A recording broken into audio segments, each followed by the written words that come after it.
you know, no, no, you know.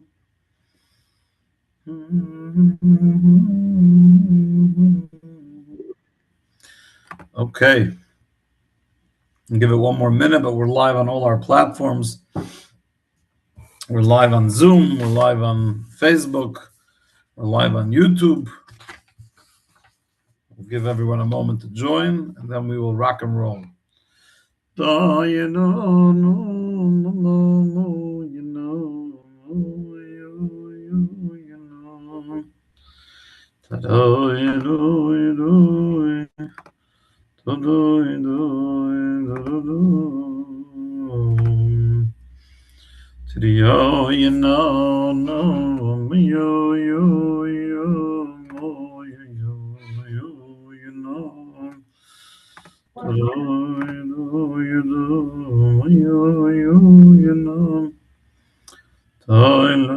Okay, ladies and gentlemen, live from my one of those radio guys always says that he's live from his undisclosed bunker.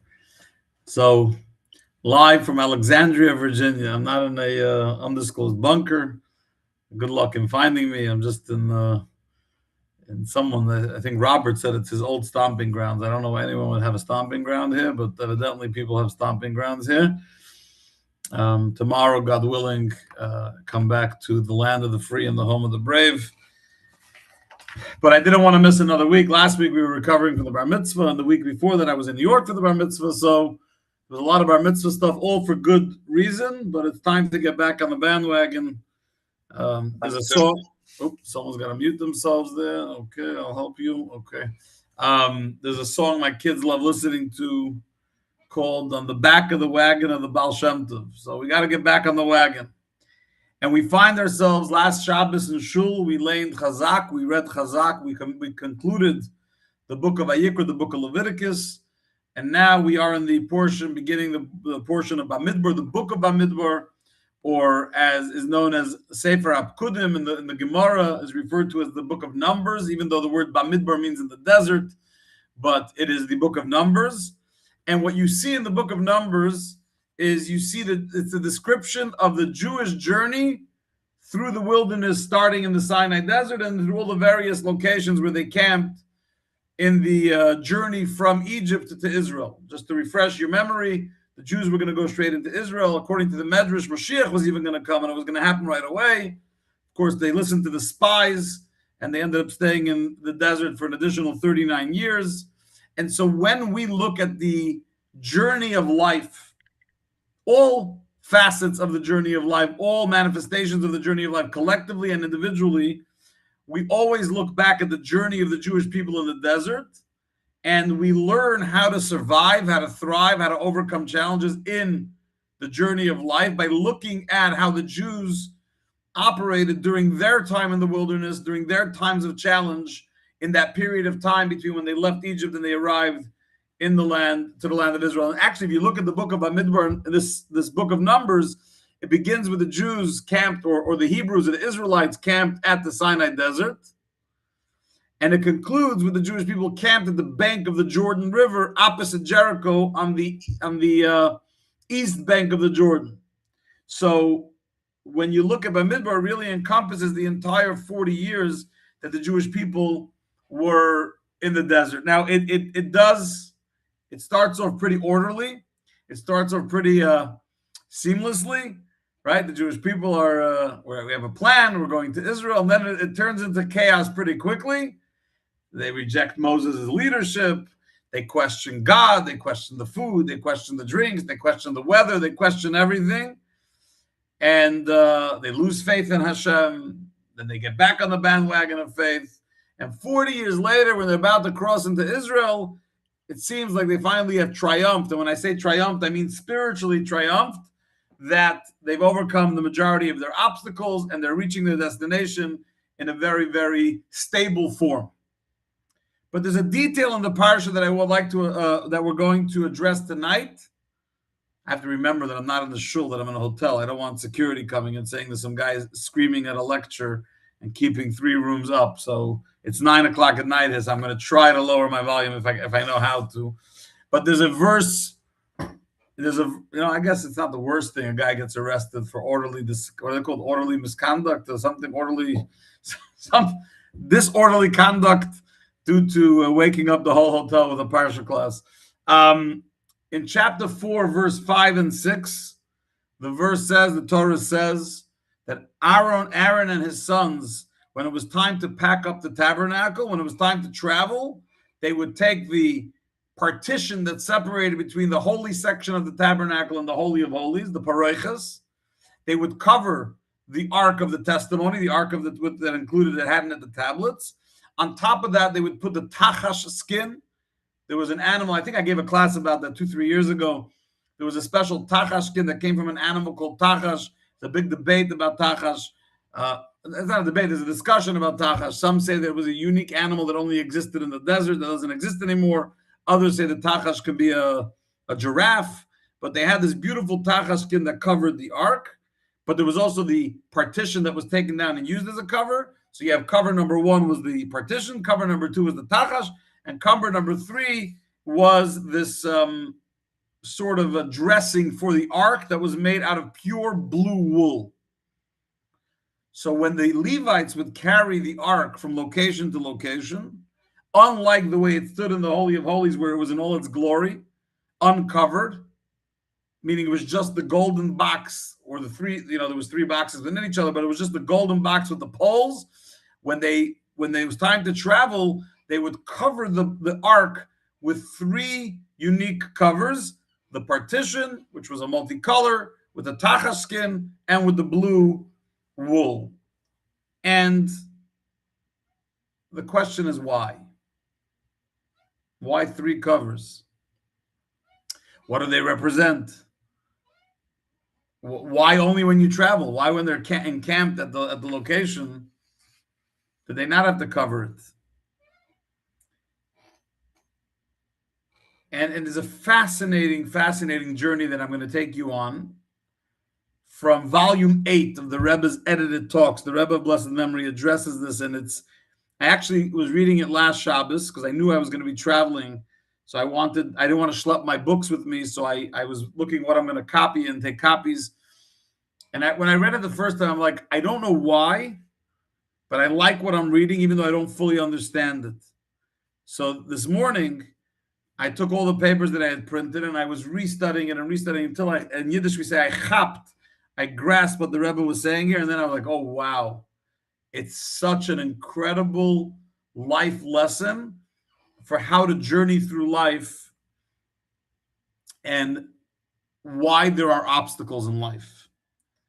Javi and I talk about this all the time. The famous line on Fiddler on the Roof where Tevye says, God, I know we're the chosen people, but if you don't mind choosing someone else once in a while. The reality is that there are days in our lives that each of us individually feel like God is putting too much on our plate, which in itself is kind of hilarious and atheistic together. It's a combination because, first of all, God knows exactly what he put on your plate. And second of all, it's kind of funny because at this point in life, most people should know already that God knows exactly what he's doing. But nevertheless, human nature is human nature.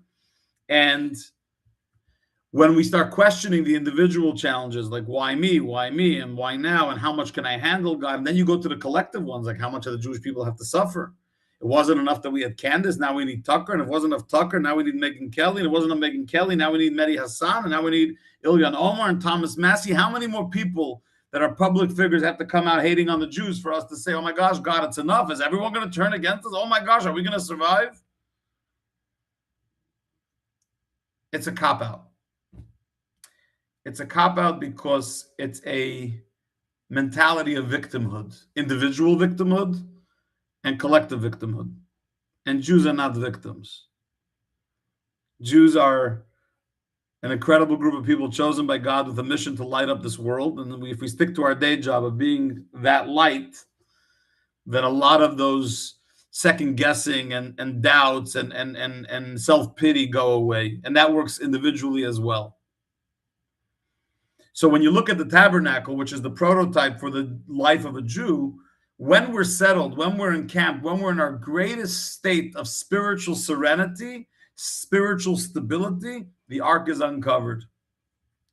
But what is the greatest downside? What is the greatest con, right? If you look at the pros and cons of life, of spirituality, of holiness, what's the greatest con? The greatest con is that when we are in a state of spiritual plateau, we don't grow.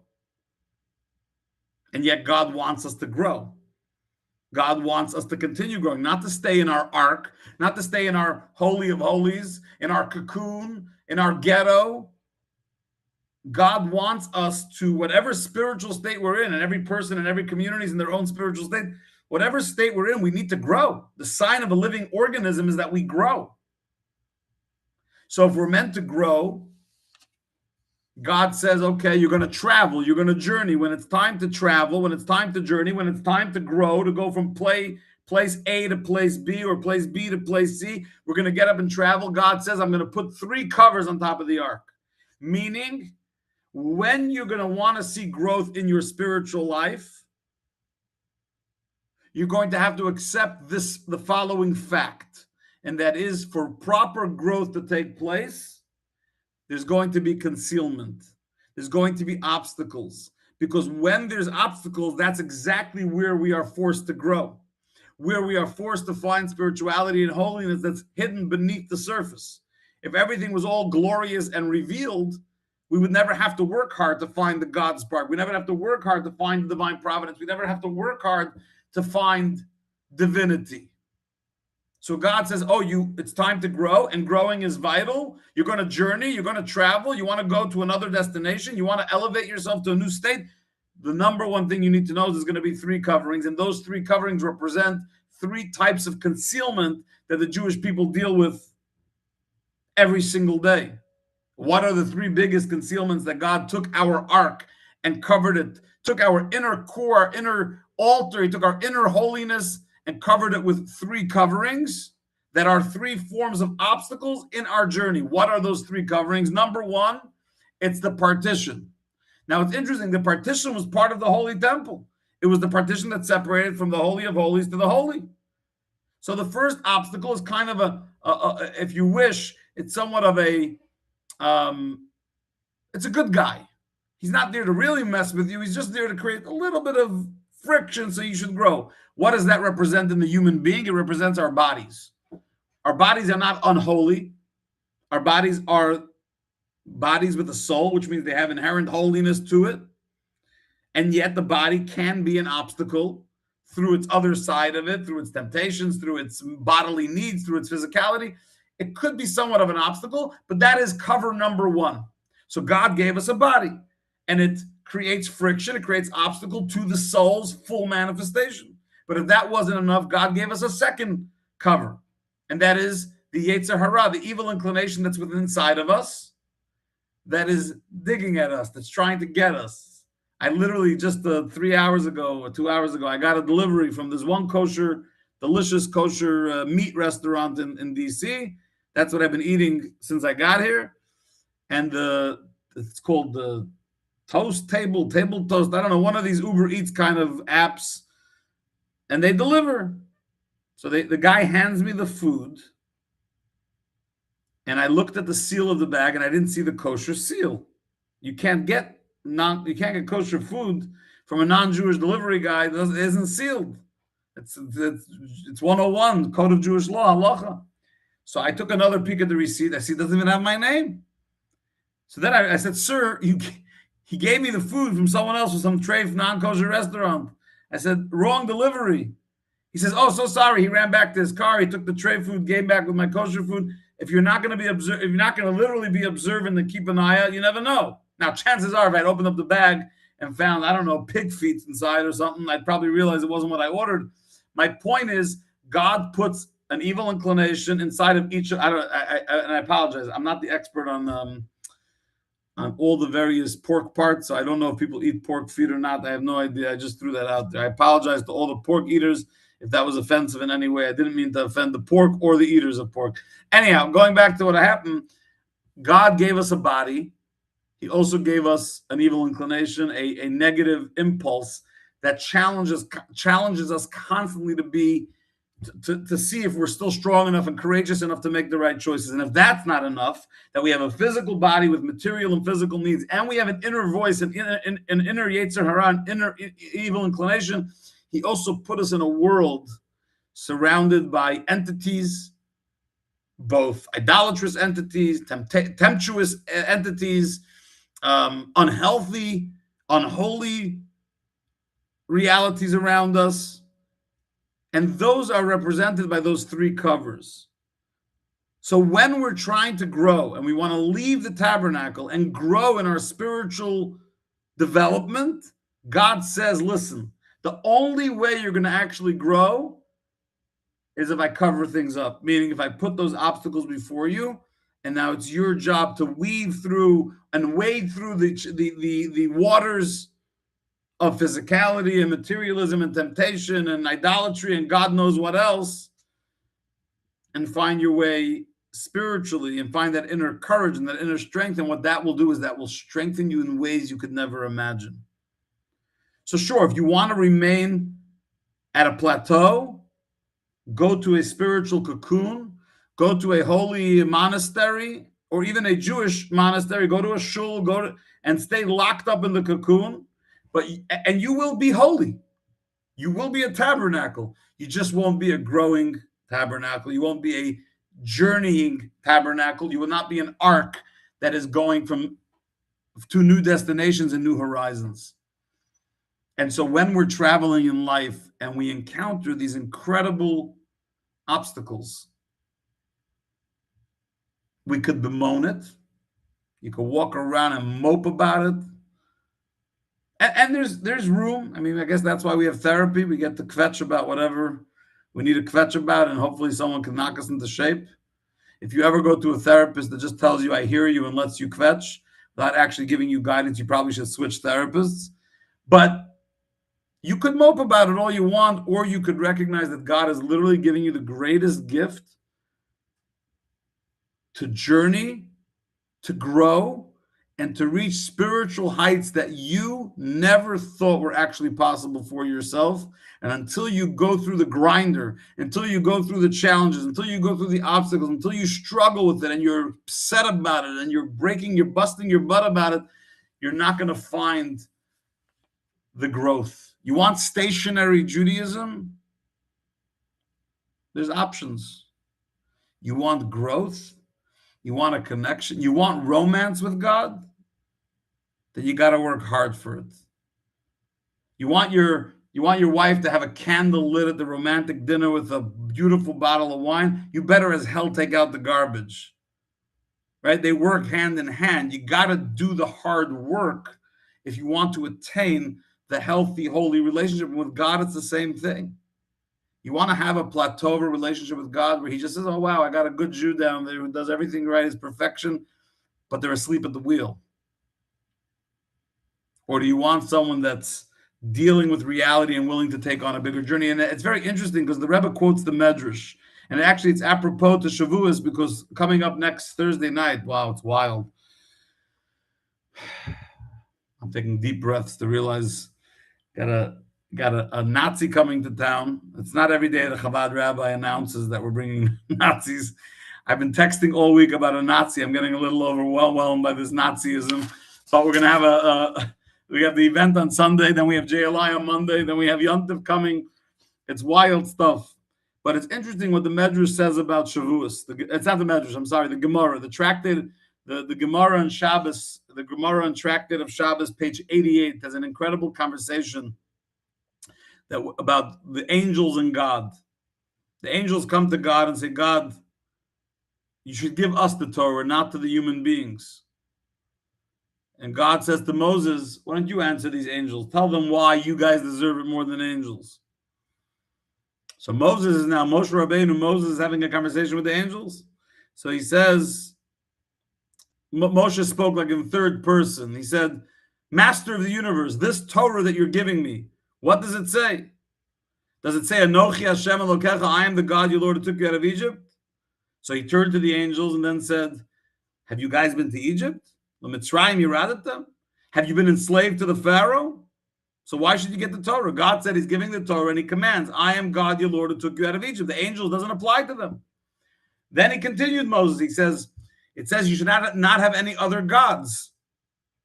So Moses said to the angels, are you guys living amongst the idolaters that serve idols? So what does idolatry have to do with you guys, Mr. Angels or Mrs. Angels? Then Moses said, it says, remember Shabbos and keep it holy. So Moses said, do you guys work for a living? That you should need a rest from it? You don't work. You're angels.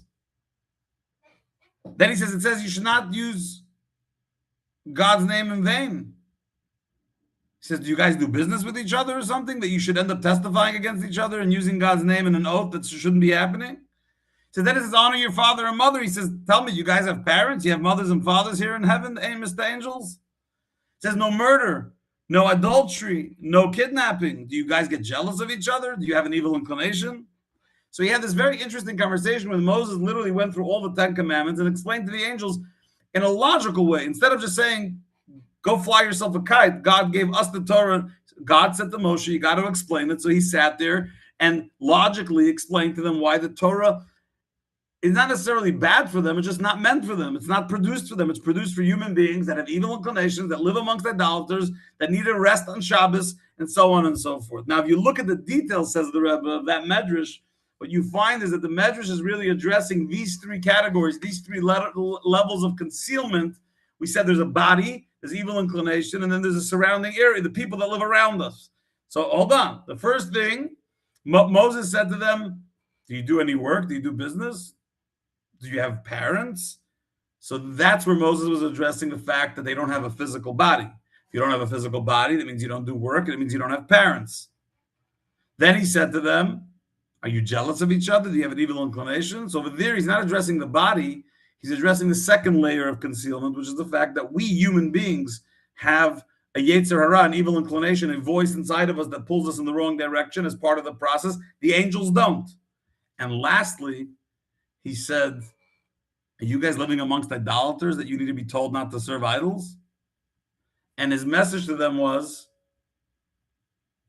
that you don't have that either. You don't. Oh, you hear the thunder? I hope we don't lose the Wi-Fi. You don't have it. You don't have idolatry either. And so the essence of what it means to be a Jew, and in some level, the essence of what it means to be a human being, is to recognize that to find growth, to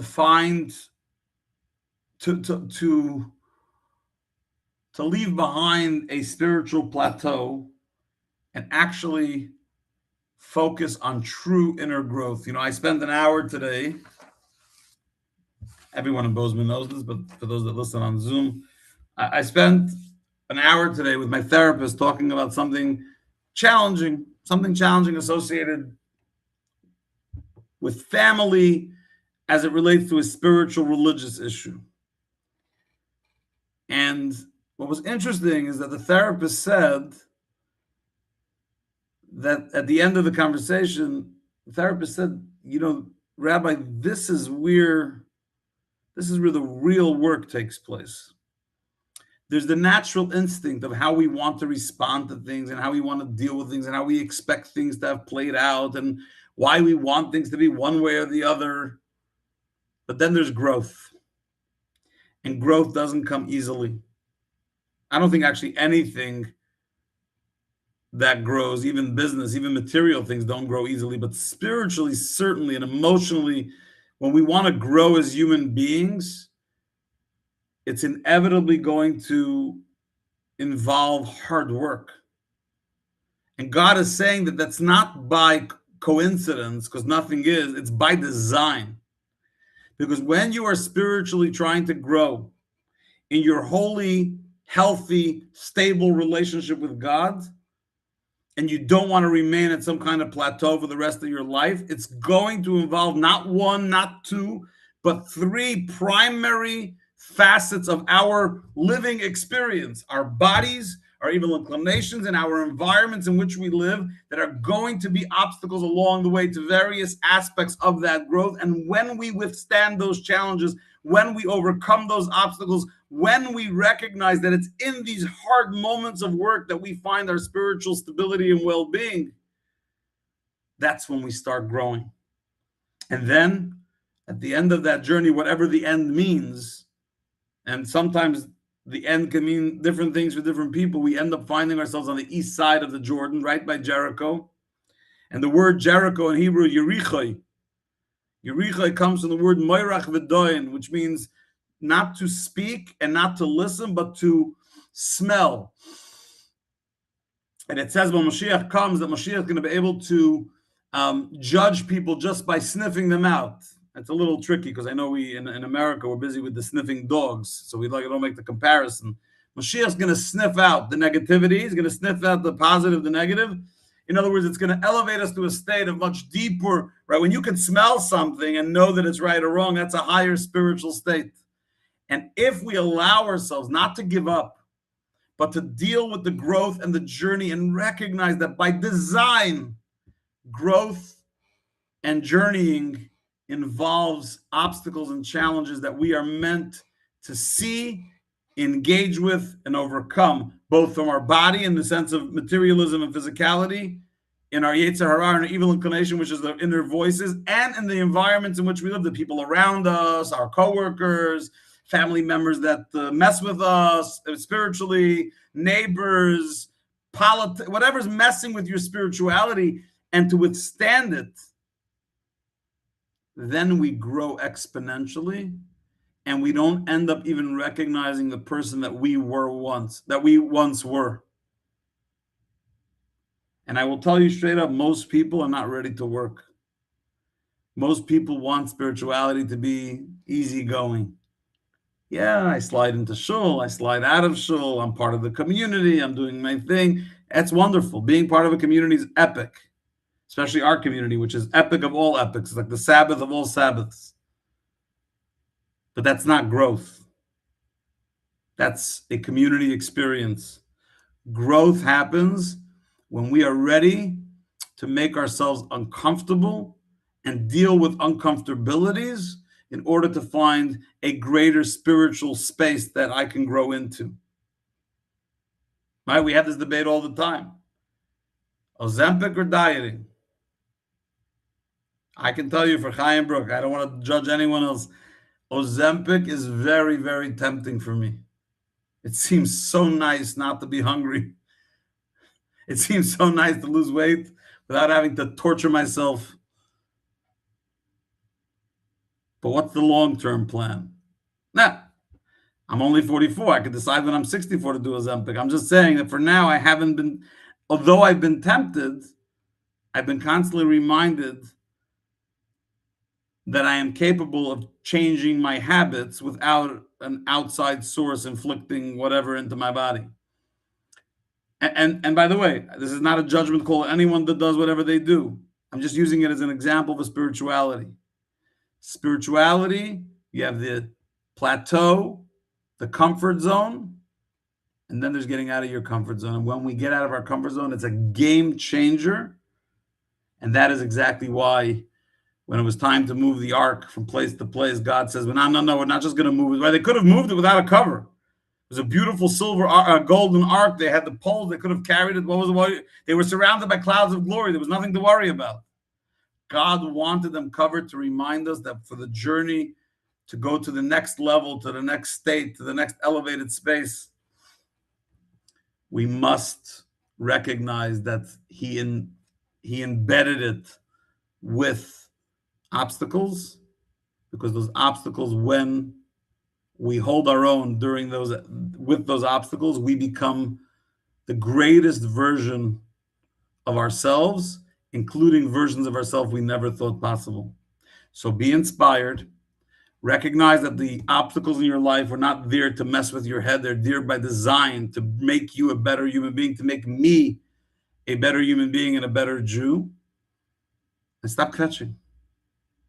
I shouldn't say that. You could kvetch, It's a free country. You can kvetch all you want, but while you're kvetching, recognize the kvetching is not what God is asking of you. Kvetching is not going to get you anywhere.